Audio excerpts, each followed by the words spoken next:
नमस्कार विद्यार्थियों, मैं Subhash Paliwal, assistant professor geography, government college Deeg Bharatpur. मानव भूगोल में हम बात कर रहे थे भारत की प्रमुख जनजातियों के बारे में। आज हम बात करेंगे गुज्जर जनजाति की। गुज्जर जनजाति पश्चिमी हिमालय में रहने वाला एक नरजातीय समूह है। यह जम्मू कश्मीर के ऊंचे पर्वतीय क्षेत्र में रहते हैं। विभिन्न मानवशास्त्री इनको भारत की प्राचीन जनजाति मानते हैं, लेकिन कुछ लोग इनको विदेशी मानते हैं, जो यह मानते हैं कि ये जो गुज्जर जनजाति है वह मध्य एशिया की पशुचारक जनजाति है तथा काला सागर और कैस्पियन सागर के मध्य जो गुर्जिया क्षेत्र है वहाँ से ये जनजाति विस्थापित होकर जम्मू कश्मीर में आकर बस गई है। तो इसको विदेशी क्या मानते हैं?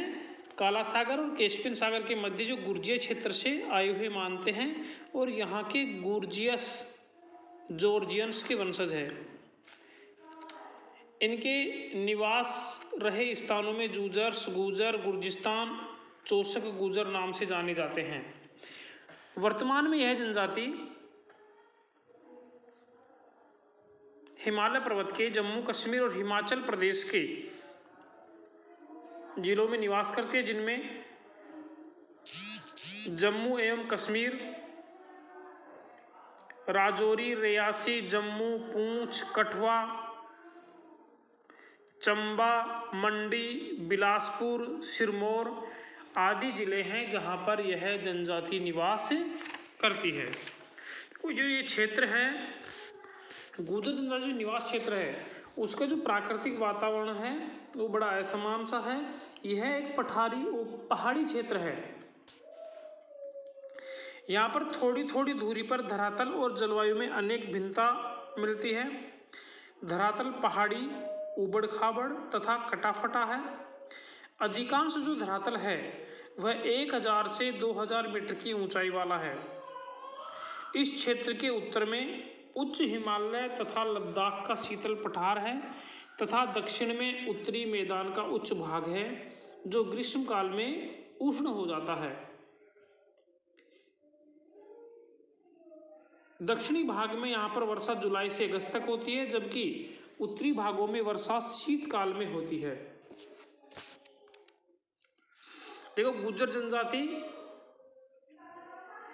यह एक पशुचारक जनजाति है जो अपने पशुओं के लिए चारे की तलाश में घूमती रहती है। तो यह घुमक्कड़ जनजाति भी है। फोटो में देखिए आप किस तरह से जंगलों में ये रहते हैं।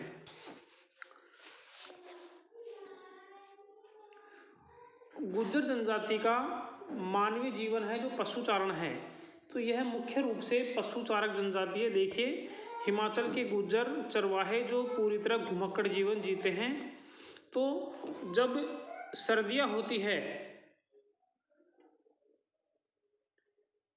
तब ये लोग मैदानी भागों में नीचे आ जाते हैं और जब गर्मी आती है तो मैदानों में घास सूख जाती है तो ये फिर उच्च ढालों पर चले जाते हैं। इस तरह ये मौसम के अनुसार प्रवास करते रहते हैं, जिसे ऋतु प्रवास कहते हैं, ट्रांसहुमेन कहते हैं।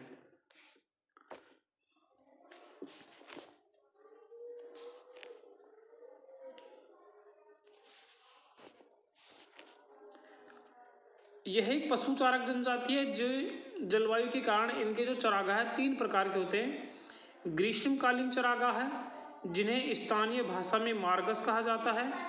शीतकालीन चरागाह है जिन्हें स्थानीय भाषा में ढाक कहा जाता है। और मध्यवर्ती चरागाह है जो उपरोक्त दोनों के मध्य में होते हैं। तो ग्रीष्मकाल में क्या होता है कि जो नीचे के जो भाग है वहाँ पर आपके घास सूख जाती है, तो ये पशुओं को लेकर ऊपरी ढालों पर चले जाते हैं, क्योंकि ऊपर जाते हैं तो तापमान क्या होता है, कम होता जाता है। तो ऊपरी ढालों पर ये लोग चले जाते हैं। इस तरह से ये मौसम के अनुसार, ऋतु के अनुसार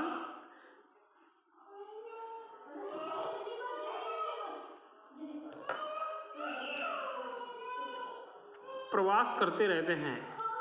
तो मार्गस हो गया ग्रीष्मकालीन चरागाह, ढाक हो गया शीतकालीन चरागाह और एक मध्यवर्ती चरागाह। तो ऋतु प्रवास क्या है? देखो, जो गुज्जर जनजाति है, इन पशु चारकों को शीतकाल में दक्षिणी भाग में रहना होता है, यानी नीचे के क्षेत्र में रहना होता है, और ग्रीष्म के आने पर घास सूख जाती है। अतः ये अप्रैल में मध्यवर्ती चरागाह तक पहुंच जाते हैं। मई में पहाड़ों के बर्फ पिघलने के बाद हरियाली छा जाती है, अतः ये ऊंचाई पर ग्रीष्मकालीन चरागाहों पर चले जाते हैं। सितंबर में ऊंचाई पर ठंड बढ़ने लगती है, अतः ये मध्यवर्ती चरागाहों में आ जाते हैं। अक्टूबर में वापस निचले क्षेत्रों में आ जाते हैं जहां हरी घास उपलब्ध होती है। तो पूरे शीतकाल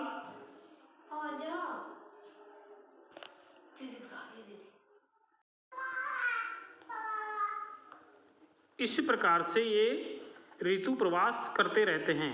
यानी ग्रीष्म काल में, शीतकाल में ये लोग दक्षिणी भागों पर रहते हैं, और जैसे जैसे ग्रीष्म काल शुरू होता है अप्रैल में ये लोग मध्यवर्ती चरागाह पर पहुंच जाते हैं। मई जून में पहाड़ों की बर्फ पिघलना शुरू हो जाती है, तो पहाड़ों की बर्फ, ऊपरी पहाड़ों की बर्फ पिघलने के कारण वहाँ पर घास उगाती है। तो ये मई जून में अपने पशुओं को लेकर ऊंचाई पर पहुँच जाते हैं, ग्रीष्मकालीन चरागाहों पर पहुंच जाते हैं। फिर सितंबर में ऊंचाई पर ठंड बढ़ने लगती है, फिर ये मध्यवर्ती भागों में आ जाते हैं। इस प्रकार मार्च अप्रैल में और आपके सितंबर अक्टूबर में ये मध्यवर्ती चरागाहों पर रहते हैं।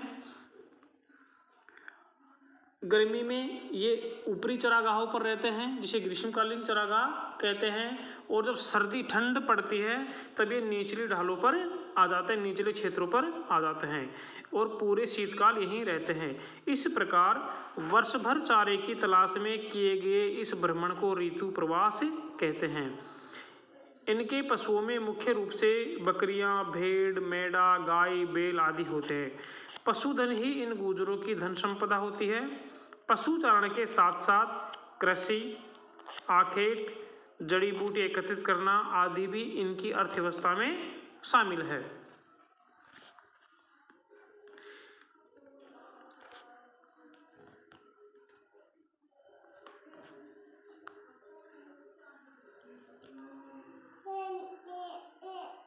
गुर्जर जनजाति का भोजन, ये पशु चारक मुख्य रूप से चावल तथा मांस का उपयोग करते हैं।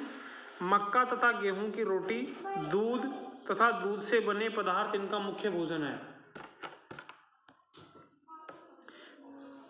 इनका आवास, घर प्राय इनके अस्थायी होते हैं। जो व्यक्ति कृषि करने लगे हैं उनके घर अब स्थायी होने लगे हैं। पशु चारकों के पास खेमे, तंबू होते हैं। ये तंबू खाल अथवा मोटे ऊनी कपड़ों को मिलाकर बनाए जाते हैं। प्रत्येक वयस्क व्यक्ति का अपना अलग तंबू होता है, जिसे डेरा कहते हैं। तंबू लकड़ी के फ्रेम पर बनाया जाता है, और इनके जो घर होते हैं अस्थायी होते हैं। जैसे जैसे ये ऋतु प्रवास करते हैं, पशु को लेकर दूसरे स्थान पर जाते हैं, वैसे ही आपके तंबू को उखाड़ कर ये अन्य जगह पर स्थापित कर देते हैं। सामाजिक व्यवस्था,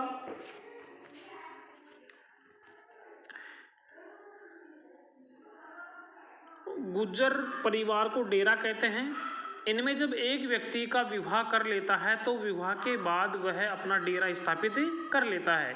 यानी पुत्र के विवाह के बाद एक डेरा अन्य बढ़ जाता है। प्रत्येक पुत्र का विवाह होते ही एक डेरा अस्तित्व में आ जाता है। गुर्जर 3 प्रमुख रिश्तेदारी समूहों में विभाजित होते हैं, जिसमें डेरा परिवार हो गया, दादा पुत्र वंश और गोत्र। इन लोगों में सामाजिक संरचना की प्रमुख इकाई डेरा ही है। एक डेरे में करीब 5 से 6 सदस्य रहते हैं। परिवार में कार्यों का बंटवारा आयु और लिंग के अनुसार होता है। जैसे स्त्रियां खाना बनाने, कपड़े धोने, बच्चों की परवरिश करने, लकड़ी एकत्रित करने व कताई बुनाई जैसे घरेलू कार्य करती है, जबकि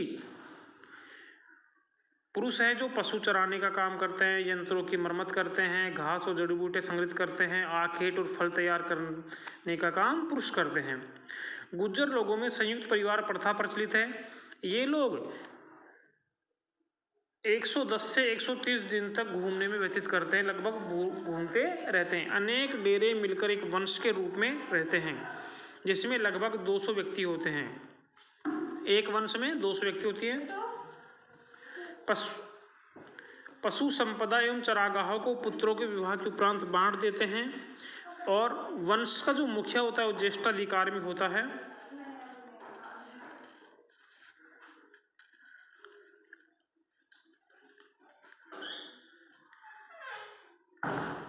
गुर्जर लोगों का मुख्य जो प्रकार्यात्मक इकाई वो पशुपालक इकाई है, उस जो रेवड़ की देखभाल करता है। एक इनका समूह होता है काफिला। यह परिवारों का समूह होता है जो प्रवास के दौरान साथ साथ चलते हैं, वो होता है काफिला। गुर्जर लोगों की जो पंचायत है उसको बोलते हैं जिरगा, जो आपसी झगड़ों को सुलझाती है। गुर्जर लोग अप्रैल में वैसाखी उत्सव मनाते हैं। देखो, इनमें बाल विवाह प्रचलित है। ये लोग 8 से 10 वर्ष की उम्र में ही विवाह कर लेते हैं और उसके 5 साल बाद शादी कर लेते हैं। इनमें पुनर्विवाह की प्रथा भी पाई जाती है, जिसमें विधवा पुनः विवाह कर सकती है।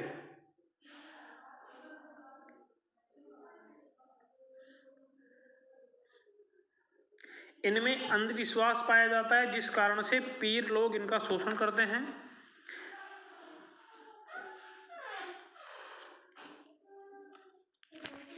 धर्म एवं संस्कृति। अधिकांश गुर्जर इस्लाम धर्म के अनुयायी हैं। जम्मू कश्मीर तथा उत्तरी पंजाब और उत्तरी पश्चिम हिमालय प्रदेश में प्राय सभी गुर्जर इस्लाम को मानते हैं।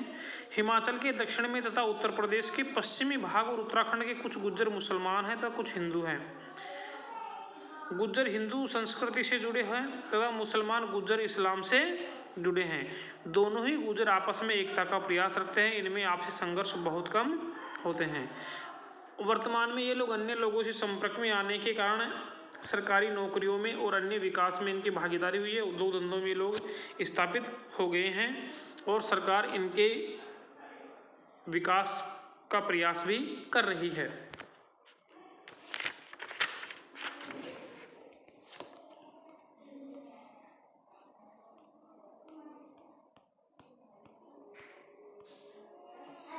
धन्यवाद।